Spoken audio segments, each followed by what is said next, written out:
A single line carved in stone once held the secret of a star's journey. This is the silent evolution of symbols across ancient scripts, the hidden framework of our shared mind. We rarely notice how the icons we tap and share every day, from a simple heart to a glowing power button, carry echoes from the very dawn of human thought. Why would an identical spiral signify rebirth for one civilization and a dangerous labyrinth for another? How could a cross begin as a representation of the sun and later embody a world religion? By the end of our journey, you will possess a new lens to perceive the hidden language woven into our modern world, revealing the unbroken thread connecting us to our deepest past. What forgotten story does your favorite symbol silently tell? That first scratch on a bone was a quiet revolution. It marked a profound shift in human consciousness, a leap from the fleeting moment into a world of recorded time. Before this, knowledge lived and died with the individual, a story told and then lost to the wind. But with that simple mark, a thought could be held in the hand. It could be passed to another or rediscovered by its maker seasons later. This was the birth of external memory. The earliest of these marks were brutally practical. A notch for a day passed, a dot for an animal taken. They were a direct one-to-one correspondence, a physical echo of a real-world event. There was no metaphor, no hidden meaning, only the stark reality of count and quantity. Yet within that stark practicality, a profound abstraction was taking root. The human mind was learning to see a line not just as a line, but as a concept. It was learning that a symbol could carry weight. This system evolved slowly over thousands of years. In the ancient Near East, this idea blossomed into a more sophisticated technology of memory, one built from clay. People began using small, geometric clay tokens, each shape representing a specific type of good. A cone might stand for a small measure of grain, a sphere for a larger amount, and an ovoid for a jar of oil. These were not marks on a wall, but physical objects stored in clay envelopes. To know what was inside the envelope without breaking it, the accountants would impress the shapes of the tokens onto the soft clay surface before sealing it. Can you see the moment of revelation? At some point, a brilliant, unnamed individual realized the impressions themselves were the record. The tokens were no longer needed. The clay tablet itself, with its inscribed symbols, became the ledger. This was the crucial bridge. Those impressions in clay, pressed with a reed stylus, created a set of standardized marks. And from these utilitarian bookkeeping marks, the first true writing system in human history would emerge: cuneiform.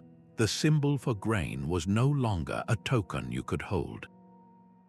It was an idea you could see. This silent transition from object to impression to abstract sign is the foundational story of all symbolic communication.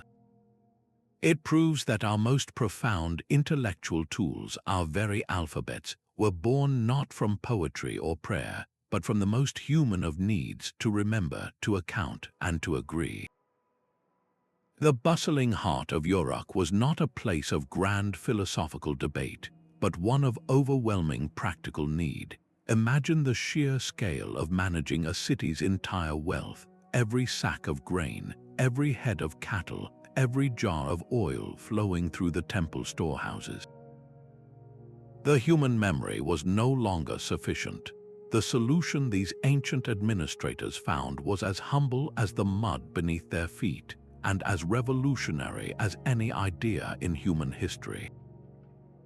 They took a sharpened reed and pressed it into a soft clay tablet, creating a series of wedge-shaped impressions we now call cuneiform.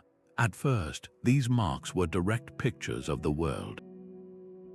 A simple drawing of a jar meant just that, a jar.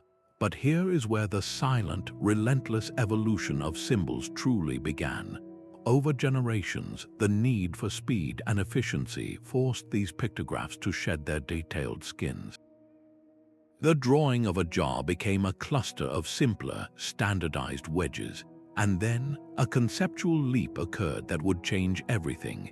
A scribe, perhaps struggling to write a word for an abstract idea, realized the symbol for jar could also represent the sound of the word for jar. This was the monumental pivot from representing a thing to representing a sound. It is a principle so foundational to how you are understanding these very words that we barely stop to consider its profound weirdness and brilliance. This new flexibility unlocked language itself. The symbol for water, a wavy line, could now be used to spell out the name of a water god. It was an ancient form of a rebus puzzle, a symbolic pun that allowed scribes to capture not just inventory lists, but emotions, laws, and epic stories. The same script that meticulously tracked bushels of barley could give immortal voice to the adventures of Gilgamesh. A system born from the dry demands of bureaucracy became the vessel for the entire human experience, proving that our deepest stories often emerge from our most practical struggles. While Uruk scribes pressed wedges into clay for commerce, along the Nile a different kind of power was being carved into stone. In Egypt, a symbol was never just a mark. It was a vessel of divine energy, a piece of the god's own language known as Medjugorje. This was not a tool for tracking grain, but a sacred technology for shaping reality itself. A single hieroglyph could wear multiple hats, a concept that makes it one of the most sophisticated symbolic systems ever created. One character could act as a logogram, representing an entire word like house or sun. The very same shape could also function as a phonogram, representing merely a sound or a syllable, completely detached from its original meaning. And to prevent confusion, scribes would add a silent determinative, a symbol that did not get spoken but clarified the category of the word, like a semantic traffic signal. Take the iconic ankh, the looped cross that signifies life. Its physical origin is surprisingly humble, likely a stylized sandal strap, yet through its use and context it was transformed. It became the very breath of existence, an object eternally clasped in the hands of deities and pharaohs, a perfect example of a symbol's journey from the mundane to the sublime. This script was so potent, so intertwined with the sacred, that its use was largely confined to the eternal spaces of temples and tombs for thousands of years. This confinement insulated it, slowing its evolution but concentrating its mystical power. The profound belief in this power was absolute. To inscribe a name in stone was to grant a soul immortality. Conversely, to deliberately chisel that name away from a monument was not an act of simple vandalism. It was understood as a metaphysical erasure, a destruction of that individual's eternal essence. The story of how we recovered this lost language is just as revealing. The Rosetta Stone presented the same decree in 3 scripts: the formal hieroglyphs for the priests, the flowing demotic for daily administration, and the familiar Greek of the ruling class. It was a single empire expertly managing multiple symbolic realities, a testament to the layered nature of symbolic communication itself. Far from the grand stone monuments of Egypt, the cities of the Indus Valley spoke of order in a different tongue. Their world was one of meticulously planned streets and advanced drainage systems, a civilization of stunning uniformity that stretched across a vast landscape. Yet the most intimate voice of this people, found on thousands of small, carved stone seals, remains a ghost in our historical ear. These seals present us with a gallery of elegant, miniature art, often centered on a mysterious, single-horned animal that scholars call the unicorn. Surrounding this creature are brief, precise sequences of symbols, a script that has guarded its secrets for over 4,000 years. We can see the characters clearly: a man seated in a posture of meditation, a fish, a spoked wheel, yet their conversation is utterly silent. The entire corpus of this writing consists of short strings, typically no more than 4 or 5 signs long. This profound brevity is the heart of the mystery. Does it represent a name and a title, a prayer, a trademark? Could it be that these are not words in a language as we know it, but a system of proto-writing, a collection of clan symbols or ritual signatures? The absence of any bilingual text, any Indus Valley Rosetta Stone, means every theory remains suspended in the realm of educated speculation. Some researchers, like Asko Parpola, have built compelling cases linking the script to ancient Dravidian languages, suggesting the fish sign could relate to words for star, drawing a connection between river and cosmos. Others look at the limited number of signs and wonder if a full literary language could ever be contained within such a small set. This enduring puzzle forces a humbling realization. For all our skill in deciphering the past, some chambers of the ancient mind remain locked, their keys perhaps lost forever. The Indus script does not shout its stories from temple walls. It waits a quiet, elegant cipher from a lost world, reminding us that history is not only written in the voices we can hear, but also in the profound eloquence of the silences we cannot. While the Indus script remains a silent cipher, a world away a different story of symbols was being written, one that has never fallen silent. In the Yellow River Valley, the evolution of writing took a profound and unique path. Here, the script did not abandon its pictorial soul for the abstraction of pure sound. Instead, it wove pictographic roots into a sophisticated, living system that continues to bridge the ancient and modern worlds. The earliest confirmed Chinese writing, the oracle bone script of the Shang dynasty, is breathtakingly direct. A character for horse is visibly a horse with its flowing mane and 4 legs. The symbol for sun is a circle with a central dot. These were not yet the stylized forms we know today, but captured impressions of the world, etched onto bone and shell for divination. The evolution here was a slow, deliberate dance of simplification. Over centuries, the detailed drawings of ox heads and fish smoothed out, their lines becoming more efficient and standardized for writing with brush and ink. But the core idea remained. The symbol's link to its meaning was preserved. This was possible because of a brilliant organizing principle, the radical phonetic combination. Think of a Chinese character as a small, self-contained story. One part, the radical, gives you a clue about the meaning. The other part often suggests how the character might be pronounced. Take the word for mother, ma. It is built by placing the radical for female next to the character for horse, which is also pronounced ma. So you have a meaning hint and a sound hint working together. This elegant system created an astonishingly adaptable written language. It allowed the same set of characters to be read by people speaking mutually unintelligible languages like Mandarin and Cantonese. The written word for river or mountain conveyed the same core concept, regardless of how it was spoken aloud. This shared script became a silent, unifying force across East Asia, binding together a vast and diverse cultural sphere for thousands of years. A modern reader can look at a character and see, hidden within its strokes, the ghost of an ancient sun or a long-forgotten horse, an unbroken line of meaning stretching back to the very dawn of civilization. Across the ocean, the Maya carved their reality into the very stone of the rainforest. Their writing was a cosmic engine, designed not merely to record events but to lock them into the sacred, turning gears of time. This logosyllabic system was a complex dance of sound and meaning, where a single, square glyph block could be a universe in itself. Within its borders, a main sign held the core concept, while smaller affixes swirled around it, specifying tense, ownership, or sound.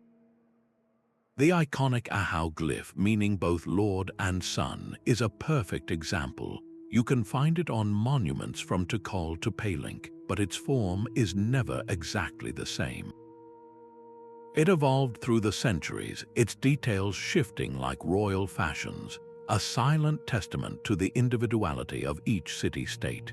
The primary force driving this evolution was a sacred and practical necessity, the need to document the immense cyclical sweep of the long count calendar and the deeds of the divine kings who ruled within it. For the Maya, these carved symbols were not passive descriptions. They were active participants in the cosmic order. To inscribe a king's accession on a towering stone stela was not to simply note a historical fact. It was to eternally reenact that moment of divine connection, to secure his right to rule for all the cycles of time to come. The modern decipherment of these glyphs reads like a detective story, a puzzle pieced together over generations. It revealed a history far more dynamic and human than anyone had guessed, filled with political alliances, strategic conflicts, and a profound, poetic understanding of the heavens. The silent stones finally spoke, and they told us that these symbols were the very framework of a worldview, one where human history and cosmic destiny were forever intertwined. The graceful, fluid lines of linea curl across clay tablets like sea foam, a final echo from the lost world of the Minoans. These symbols capture a language that remains one of history's great silences, a beautiful script without a known voice. It was the administrative heartbeat of a sophisticated maritime culture, yet we can only guess at the stories its records hold. Then came a dramatic cultural shift. When the Mycenaean Greeks rose to power, they encountered this established writing system and performed an act of brilliant symbolic alchemy. They did not invent a new script from scratch. Instead, they took the elegant forms of linea and repurposed them, creating the script we call Linear B. This was not a simple borrowing, it was a deliberate and pragmatic overhaul. The Mycenaeans stripped the Minoan symbols of their original linguistic meaning and reassigned them to represent the syllables of their own, very different Greek language. A symbol that might have once signified an unknown Minoan word was now a simple phonetic piece, a building block for writing Greek words. For instance, a character that possibly represented the sound part to a Minoan scribe was adopted directly to write the Greek syllable part. This process of reuse reveals a fascinating truth about the evolution of symbols. Their forms can be remarkably portable, even when their original souls are left behind. The Linear B tablets that have survived are almost exclusively inventories, lists of chariot wheels, textiles, and offerings to the gods. They paint a picture of a highly centralized bureaucratic society, a world managed from sprawling palace complexes.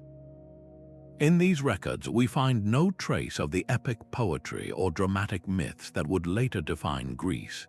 The script was a practical tool, and when the palatial systems collapsed at the end of the Bronze Age, this tool was forgotten, its symbols falling silent for over 3,000 years.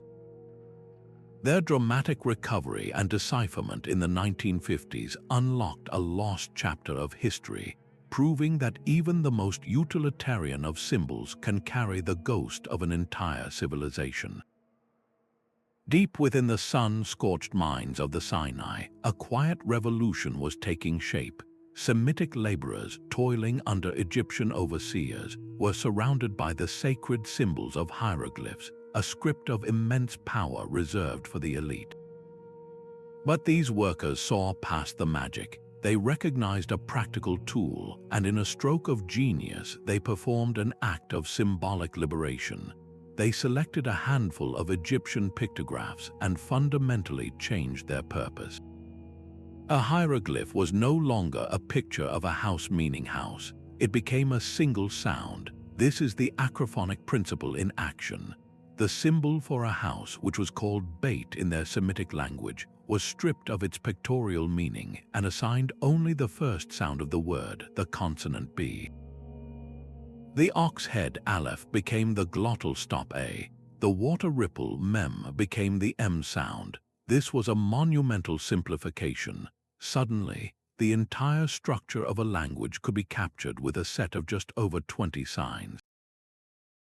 This Proto-Sinaitic script was the humble, world-changing seed. It was writing reduced to its bare phonetic essence, a system so efficient it could be learned in days, not years. This breakthrough broke the monopoly of the scribble class. Writing was no longer a complex art guarded by priests and officials in temples. It became a portable technology, a tool for merchants and travelers. This revolutionary alphabet would be carried across the Mediterranean by Phoenician traders, its simplicity making it perfect for recording contracts and cargo manifests. It would then be adopted and adapted by the Greeks, who added symbols for vowel sounds, creating the direct ancestor of the Latin script you are using right now to make sense of these words. Every letter you write carries a ghost from those ancient minds. A silent echo of the day writing was set free. The Phoenician ship was a floating ledger, its cargo of cedar wood and vibrant purple dye less revolutionary than the 22 signs its captain used to record them. This was an alphabet stripped to its bare essentials, a set of consonants so lean and efficient it could be mastered in days. For these master merchants, writing was not a sacred mystery or a tool of royal propaganda. It was the practical engine of commerce, the key to drafting a binding contract, tracking a complex manifest, or proving ownership across 1,000 miles of open sea. Their script possessed no vowels, a streamlined system perfectly suited to their Semitic language, where the root meaning of a word was carried in its consonant skeleton. This was the silent evolution of symbols accelerating, no longer driven by priests or kings, but by the universal language of trade. As the Phoenicians planted trading posts from the coast of North Africa to the far shores of Spain, they carried this pragmatic tool with them. Its very simplicity was its genius, making it irresistibly adaptable to the tongues of the people they met. The most fateful of these encounters was with the Greeks. When Greek merchants saw this script, they recognized a solution to their own need for a flexible writing system. But their language was built differently, and vowels were essential. So they performed a quiet act of linguistic alchemy. They took several Phoenician consonants that represented sounds absent in Greek and repurposed them. The Phoenician letter Aleph, which meant ox and represented a glottal stop, became the Greek alpha, representing the vowel A. The letter Beth, meaning house, became beta. This was not a conquest of armies, but a conquest of utility. The Phoenicians, pragmatic to their core, sought no cultural dominion, yet through their mercantile script, they laid the silent, unshakable foundation for the written word across the Western world. A problem emerged from this mercantile script, a quiet but profound mismatch of sound. The Phoenician alphabet, with its skeleton of consonants, was perfectly suited to languages where meaning was built on a root of 3 core letters. But the Greek language danced to a different rhythm, one where vowels were not just decoration but the very beat that gave words their life and distinction.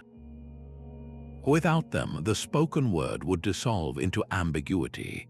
The solution was an act of pure creative pragmatism.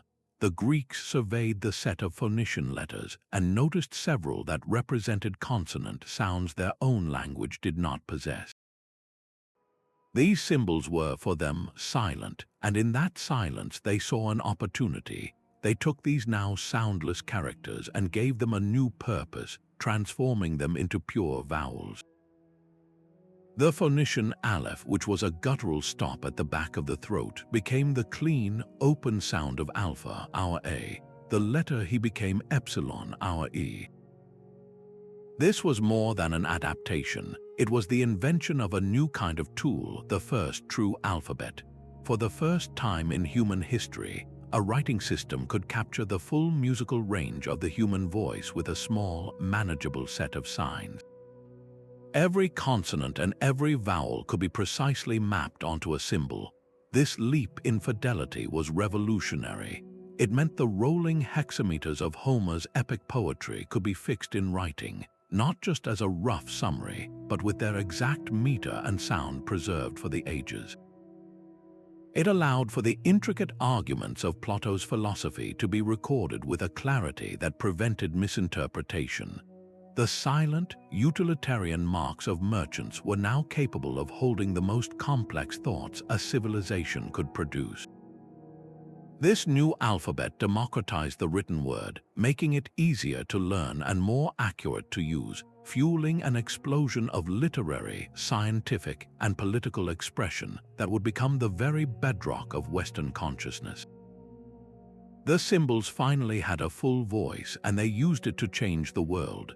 The Roman legionnaire, standing guard at a distant frontier outpost, understood the power of a straight line. His world was one of measured roads and disciplined ranks, and this same sense of order was about to be carved into the very alphabet he used. When the Romans adopted the Greek script through their Etruscan neighbors, they did not merely copy it. They engineered it. The flowing, rounded forms of the Greek letters were subjected to a kind of architectural discipline, straightened and squared into the crisp, serifed capitals we recognize today. This was an aesthetic born from stone and chisel.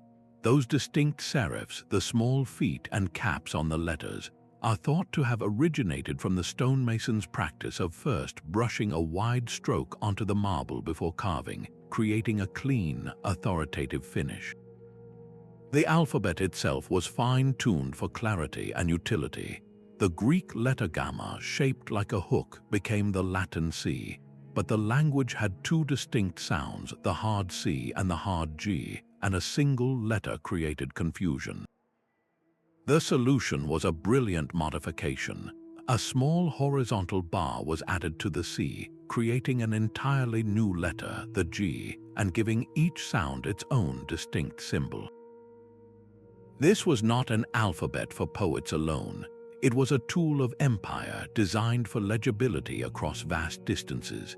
Inscribed on towering triumphal arches and public law codes, these letters were a silent, constant proclamation of Roman authority. A citizen in Gaul or a trader in Syria could look at a milestone or a posted edict and see the same crisp, unwavering script used in the forum itself. This visual consistency was a powerful psychological anchor, a daily reminder of a unified law and a pervasive peace, the Pax Romana. The script's supreme efficiency made it the perfect vessel to carry not just imperial decrees and the works of Virgil, but later, the foundational texts of Christianity across the known world. The silent power of those Roman capitals was their unshakable authority, a visual echo of the empire's voice that would outlive its legions and its emperors, eventually forming the bedrock of the very letters you are reading now. The crisp northern air carried a different kind of magic, one etched not on papyrus or clay, but into the very grain of wood and stone.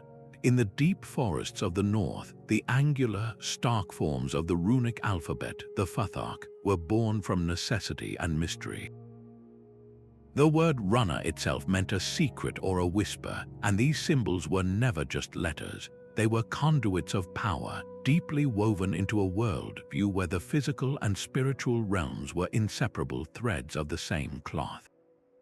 Their sharp, straight lines, devoid of curves, were a practical response to their medium, designed to be carved cleanly across wood grain without splintering the surface.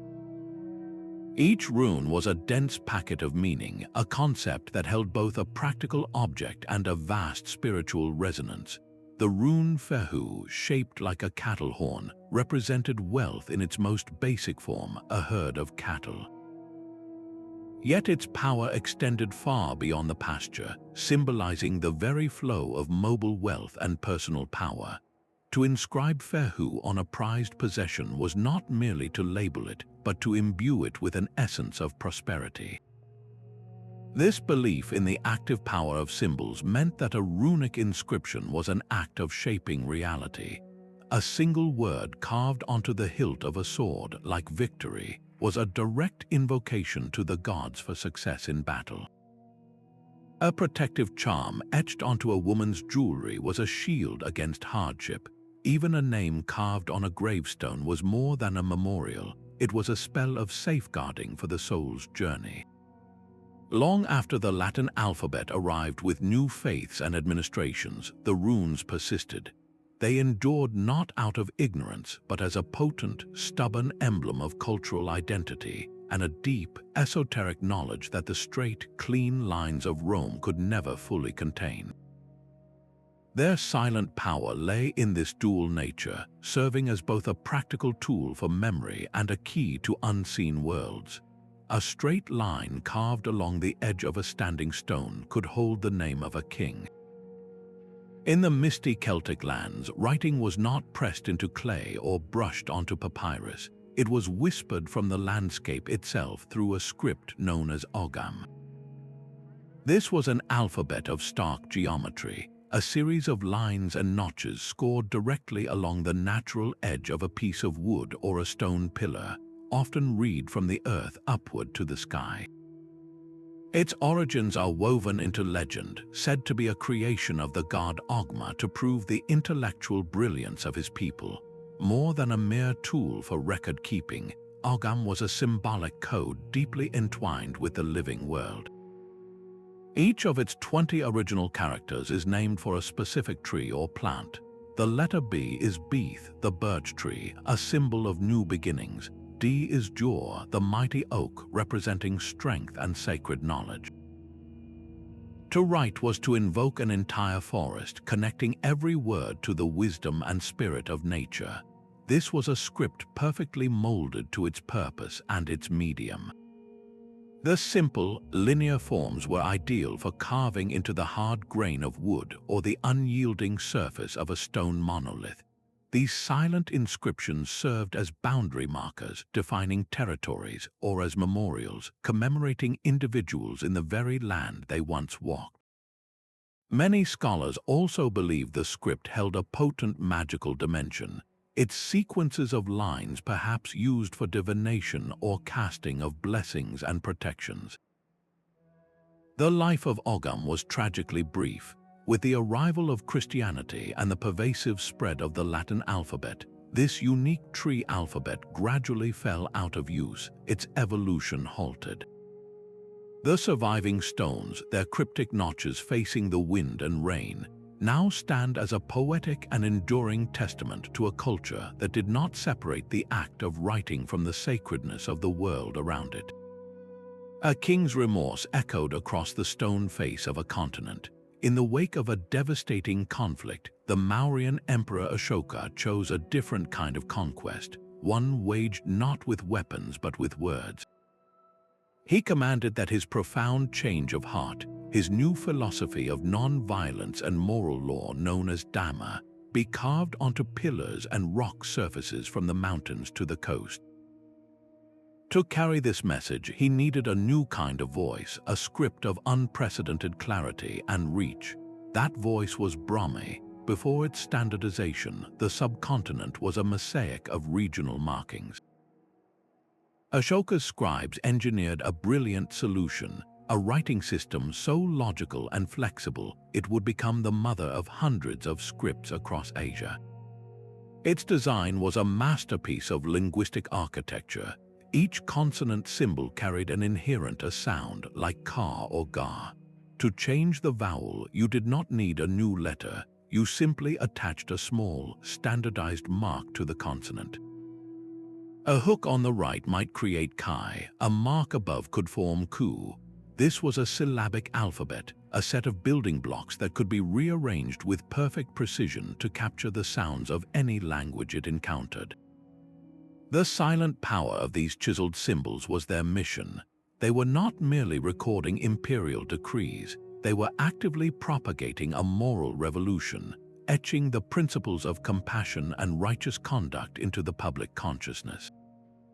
As the spiritual waves of Buddhism and Hinduism radiated outward, they carried these adaptable scripts with them like sacred seeds. Missionaries and merchants brought Brahmi to Sri Lanka, where it blossomed into Sinhalese.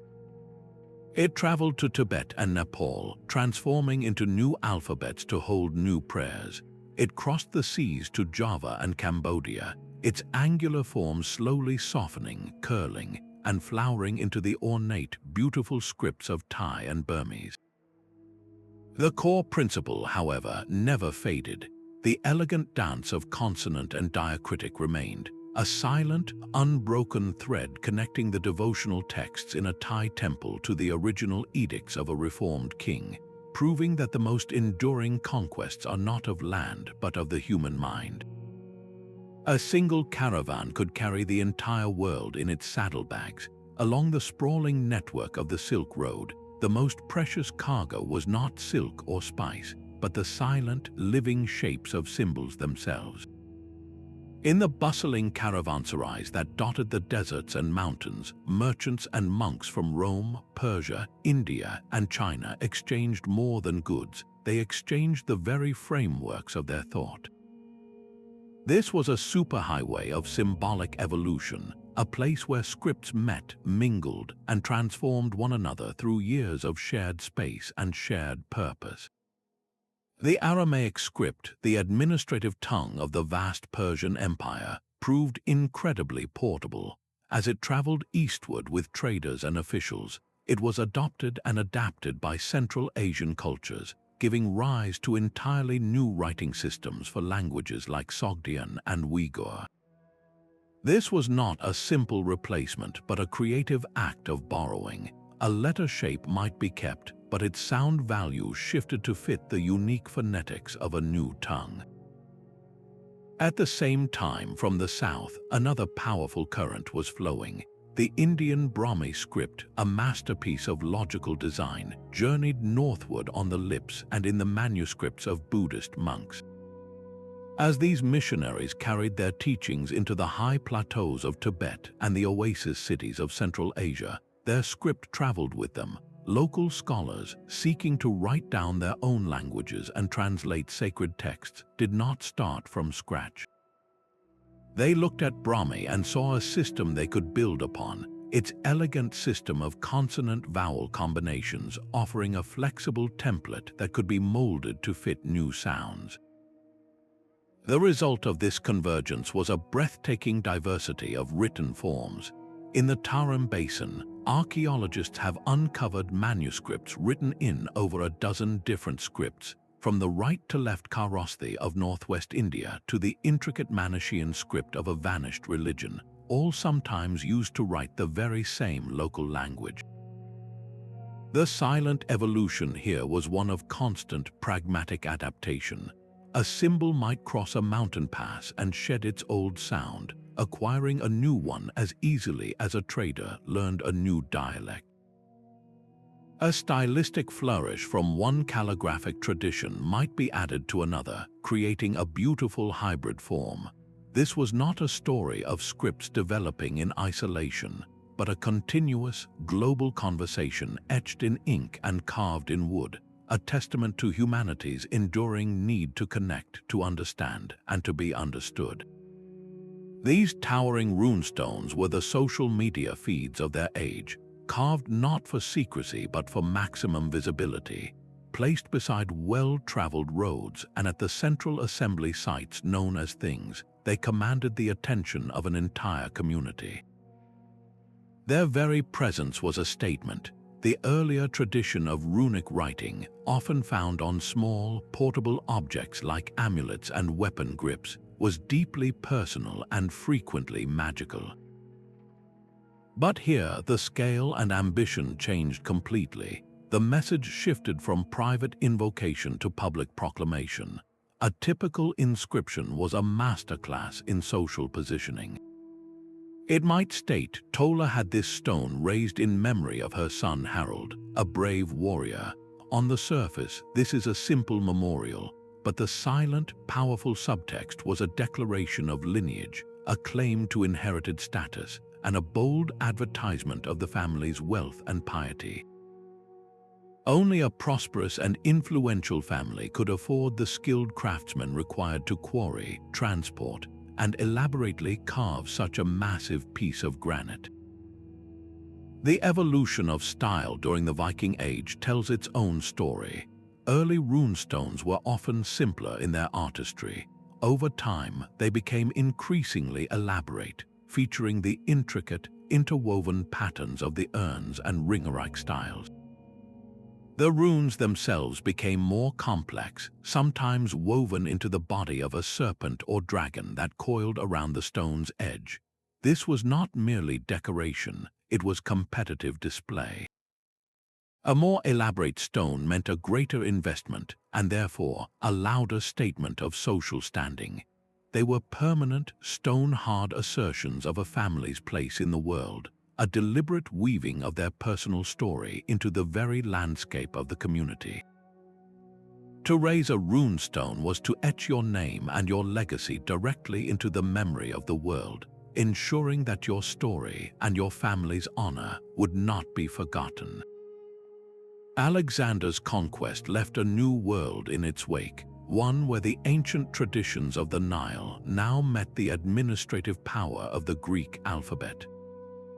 This cultural collision created a profound problem for the Egyptian Christian communities. Their sacred texts, the very words of their faith, needed to be written and shared, but the old scripts were failing them.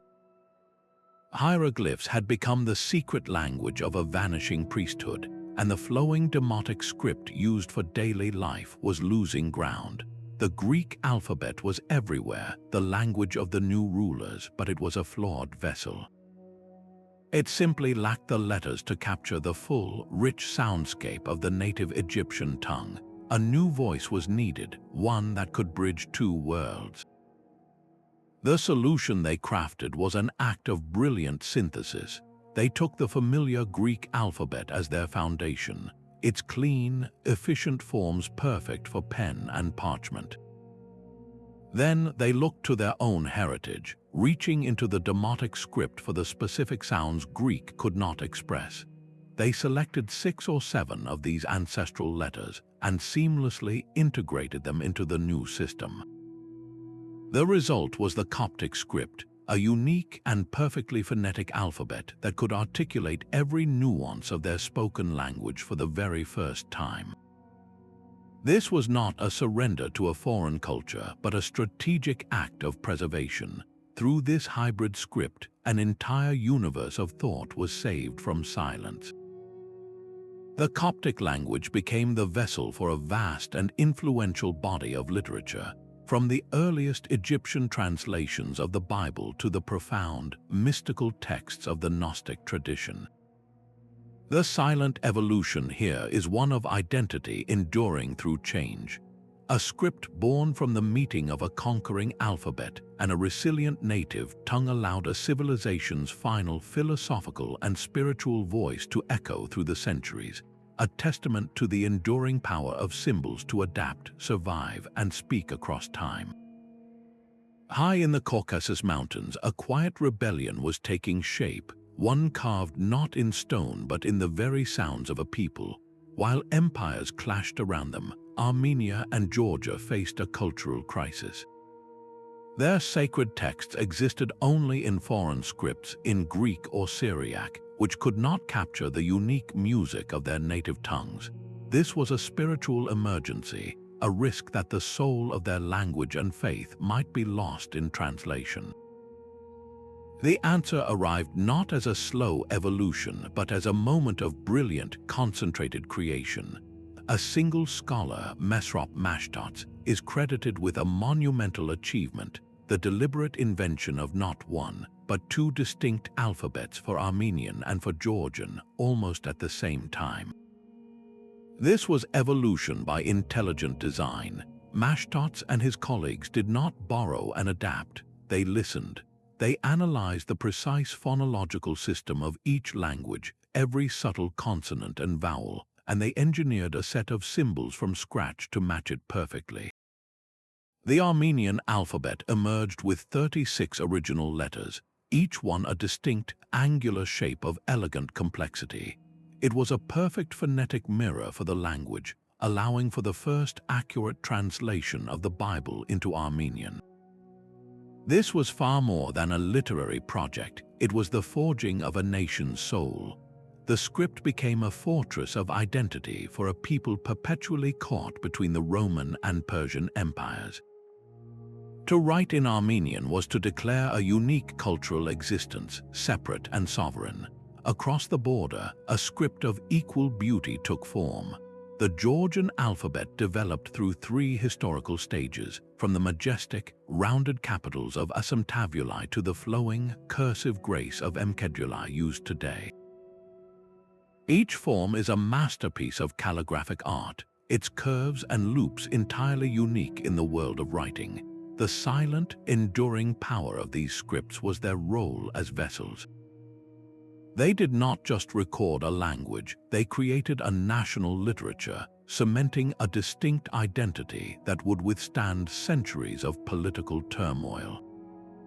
They stand as permanent monuments to a profound idea that a writing system can be a conscious, deliberate act of cultural self-definition, a declaration to the world that a people and their voice are here to stay. A revelation echoed through the desert, and the human hand answered with a new kind of devotion. When the Quran was revealed to Muhammad, its divine words demanded a vessel of unparalleled beauty and respect. Since the depiction of living forms was avoided in sacred spaces to prevent any confusion with idolatry, the entire force of artistic expression poured into a single channel, the art of writing itself. Calligraphy was no longer a simple craft. It became a spiritual discipline, the highest form of Islamic art. The silent evolution of the symbol pivoted from pure utility to sublime aesthetics. The Arabic script, which had evolved from the practical Nabatean script used for trade, was now transformed. Its basic alphabet of 28 letters became a limitless playground for artistic genius. The early, majestic Kufic script, with its stark horizontal lines and angular verticals, was carved into mosque walls and penned onto early Quran manuscripts, its formidable presence mirroring the eternal and unchanging nature of the word it carried. Yet this was only the beginning. For use in everyday documents and literature, a more fluid and efficient style was needed, leading to the development of Naskh. With its elegant curves and clear legibility, Naskh became the workhorse script for copying the Quran and countless other texts, its graceful flow making the divine word accessible. In the courts of sultans and caliphs, the desire for ornamentation reached its zenith in scripts like Diwani. Its swooping, interlaced lines were deliberately complex, a visual expression of courtly luxury and power, often designed to be difficult to forge. Here, the symbol transcended its role as a mere carrier of sound and meaning. A single beautifully rendered word, like the name of God, became an object of deep contemplation, a visual melody that reflected the beauty of the divine. This artistic imperative did not remain confined to Arabia. As Islam spread, it carried this calligraphic tradition with it, and local cultures embraced it, weaving it into their own identities. In Persia, the Arabic script softened and gained a lyrical quality to write the poetry of Rumi and Hafez. In the Ottoman Empire, it was refined into a regal tool of state. In South Asia, it was adapted for the Urdu language, each culture adding its own unique flourish to the sacred forms. The power of the symbol was now magnified, demonstrating that its evolution could be driven as powerfully by the human yearning for beauty and the divine as by any practical need for account-keeping or empire. The vibrant lifeblood of Mayan thought flowed not only on stone but across the folded pages of their sacred books.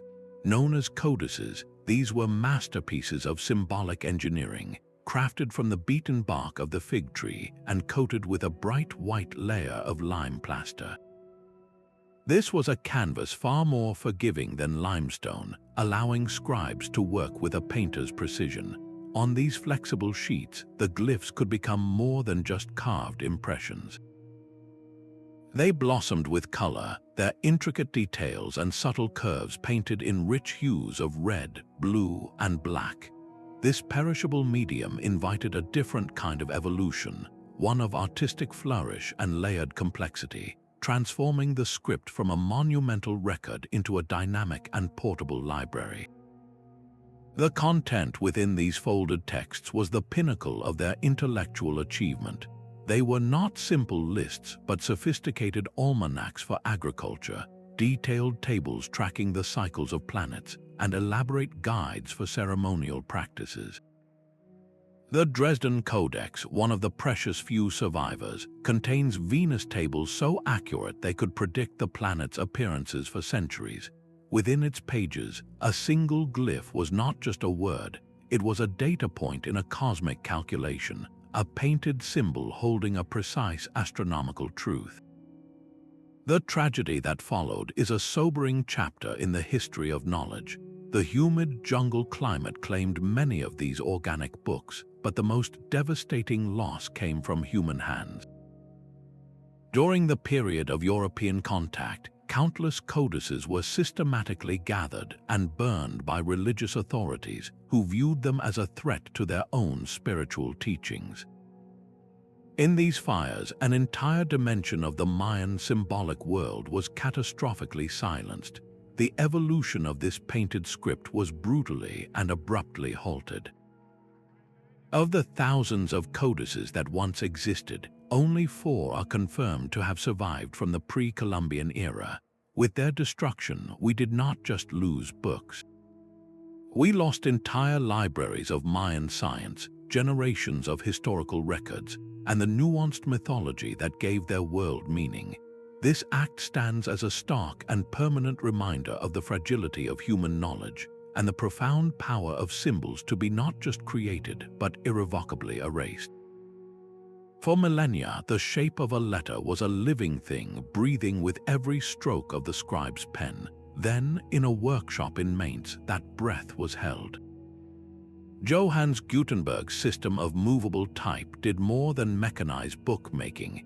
It introduced a profound new concept to the silent evolution of symbols: standardization. Each tiny cast metal letter was an identical twin to every other of its kind. A single could be used, cleaned, and reused to print the exact same on page after page, in book after book. The fluid, personal dance of handwritten scripts, where a symbol might subtly shift form from one generation of copyists to the next, was suddenly frozen in metal. This freezing gave birth to a new art form, the conscious design of typefaces. The dense, Gothic texture of blackletter spoke of tradition and authority, perfect for the first printed Bibles. The cleaner, more open forms of Roman type, inspired by classical inscriptions, offered a new clarity that reflected the humanist ideals of the Renaissance. Italic, modeled on efficient cursive handwriting, provided emphasis and saved space. This was evolution by design, not by drift. The effect of this stabilization was paradoxical. On one hand, it democratized knowledge. Books were no longer rare, expensive artifacts painstakingly copied by hand. They became affordable objects, fueling an unprecedented rise in literacy and creating a new reading public. The power of the symbol was now amplified by its sheer, perfect ubiquity. Yet, on the other hand, this very perfection slowed the natural, organic mutation of letter forms that had characterized script for thousands of years. A printed R in Mainz looked exactly like a printed R in Paris, locking a regional style into a permanent, portable form. This fixed symbol became an agent of mass change. Martin Luther's 95 Theses, which might have remained a local academic debate, were printed and spread like wildfire across Germany. challenging the very foundations of religious authority. Scientific discoveries, from the anatomy of the human body to the motions of the planets, could now be shared with precise, unchanging diagrams and text, allowing knowledge to build upon itself with a new, unshakable consistency. The silent evolution of the symbol had not ended, but it had stepped from the scribe's flowing hand into the printer's rigid, world-altering frame. Then came the pixel, and with it, the symbol vanished from the physical world entirely. The silent evolution of our marks entered its most radical phase, a process of pure dematerialization. In the heart of the late 20th century, the ancient scratch on a bone and the printer's metal type gave way to a new reality, the symbol as a pattern of pure information. A letter was no longer ink pressed into paper or a chisel mark in stone. It was now a constellation of ones and zeros, a ghost living in the memory of a machine. The earliest digital characters were starkly simple, built from the crude blocks of a bitmap grid, where every curve was a jagged staircase of illuminated squares. Yet the drive for clarity and beauty pushed this new medium forward. Software engineers and designers developed vector outlines, mathematical formulas that could describe the perfect curve of an S or the precise angle of an A. These outlines, with names like true type and postscript, were liberated from any single size or resolution. A single digital font file could now render a symbol as a tiny footnote or a billboard-sized headline with equal, flawless precision. The evolution was no longer shaped by the drag of a chisel or the flow of ink, but by the logic of code and the vision of a new kind of artisan. This drive toward a universal digital language culminated in one of humanity's most ambitious library projects, the creation of Unicode. This was a monumental, conscious effort to gather every significant character from every major writing system, from the latest emoji to a linear B-syllable, and assign each one a unique and permanent digital address. It is an attempt to build a virtual Noah's Ark for the entire history of human symbol making, to ensure that no character, no matter how ancient, is ever truly lost again. In this new realm, the symbol became infinitely malleable and instantly transmissible, a thought that could circle the globe in milliseconds. This shift from the tangible to the virtual is perhaps the most profound leap in our long journey, completing the circle from a physical mark that held a single thought to a weightless idea that can connect all of humanity. The Eye of Horus stares out from a modern pharmacy logo, its vigilant gaze unchanged for 5,000 years. Why do these ancient forms refuse to fade? Their persistence points to a deep, subterranean layer of the human mind, what the psychologist Carl Jung called the collective unconscious. Jung proposed that beneath our personal memories lies a shared psychic inheritance, a reservoir of universal archetypes and primordial patterns. Symbols like the great world tree, the wise old man, or the eternal serpent are not learned, but emerge from this shared depth, speaking a language older than words. This is the phenomenon of symbolic resonance, where a form vibrates in harmony with an archetype buried within us. The silent evolution here shifts from the symbol's external shape to the endless reinterpretation of its inner meaning. Consider the Ouroboros, the serpent devouring its own tail. In ancient Egypt, it represented the cyclical flow of the Nile and the sun's journey. For Gnostic mystics, it was the unity of all things. Alchemists saw in it the endless cycle of death and rebirth necessary for transformation. Today, the very same coiled form appears in popular culture as a tattoo of eternity, and in psychology as a model for self-sufficiency. The symbol itself has not changed, but its context has been continuously reborn. These are not static museum pieces. They are living entities within our shared psyche, constantly adapting to new eras while retaining their core power. Their endurance stems from a unique ability to communicate vast, complex ideas in a single, intuitive flash. A symbol of protection like the Hamsa hand or a representation of cyclicality like the Celtic triskelion conveys concepts of safety, motion, and continuity without a single spoken word. They bypass the slow, linear process of rational thought and speak directly to our intuitive understanding. This is why a startup might choose a labyrinth for its logo, suggesting a complex journey with a center of innovation, or why a wellness brand adopts a lotus flower embodying purity and resilience. The oldest symbols, it turns out, are the most versatile vessels, capable of carrying the most contemporary meanings because they are wired directly into the fundamental architecture of who we are. A broken piece of black granite became the key to an entire civilization's voice. The story of the Rosetta Stone is one of relentless intellectual pursuit, a race against time and forgotten memory. When Jean-François Champollion finally broke the code of Egyptian hieroglyphs, he did more than translate a language. He resurrected a world. His breakthrough came from understanding that the script was not purely pictographic, but a complex mix of sound and meaning. He identified the names of rulers like Ptolemy and Cleopatra enclosed in cartouches, using them as a phonetic Rosetta Stone within the stone itself. This was not a dry academic exercise, it was a dramatic act of listening across millennia, allowing the silent symbols on temple walls to tell their stories once more.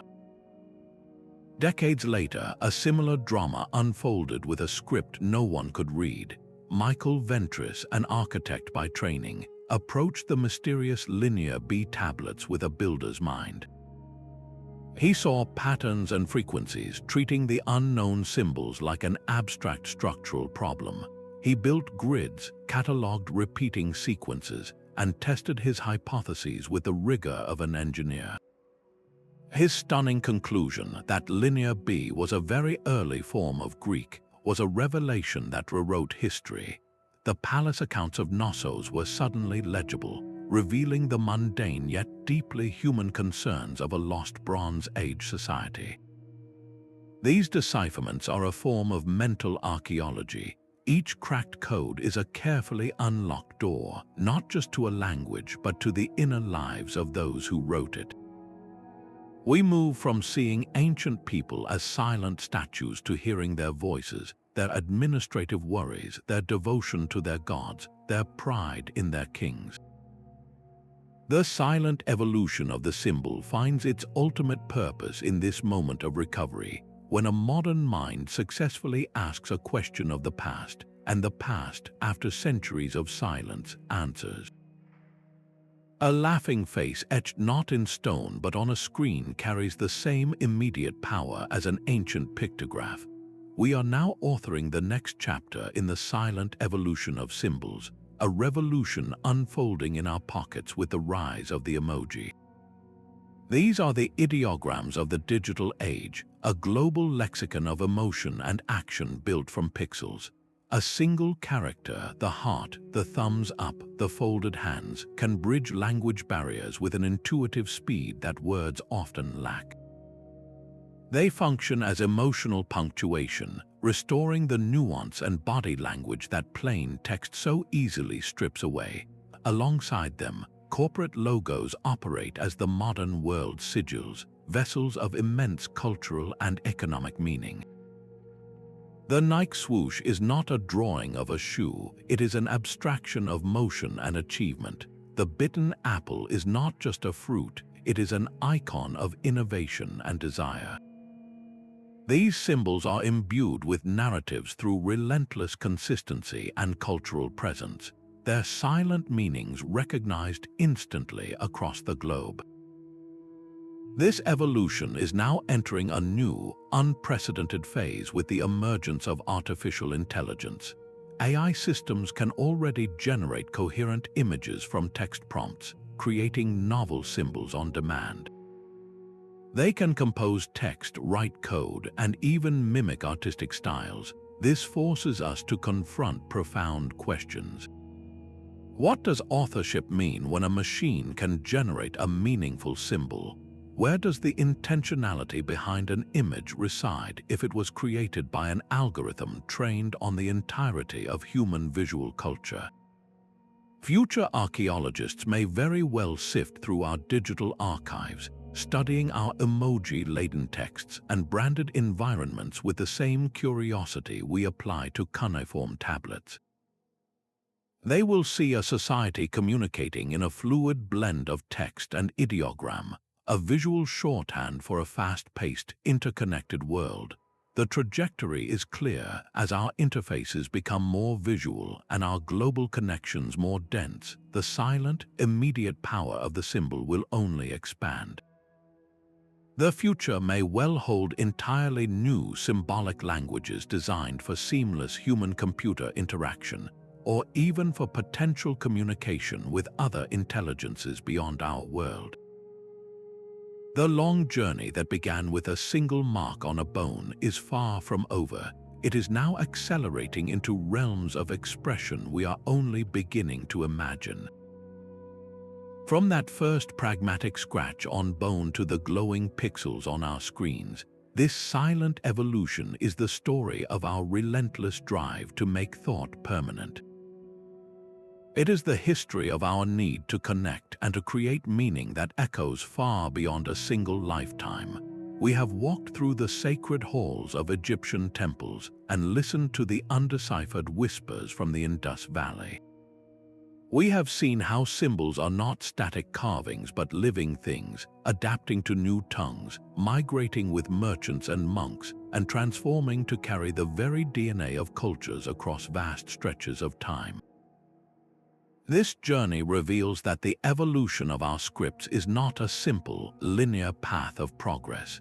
It is a rich, branching tree of human ingenuity, where every script, from the runes of the north to the calligraphy of the Islamic world, represents a unique answer to the universal human question of how to give our inner world an outer voice.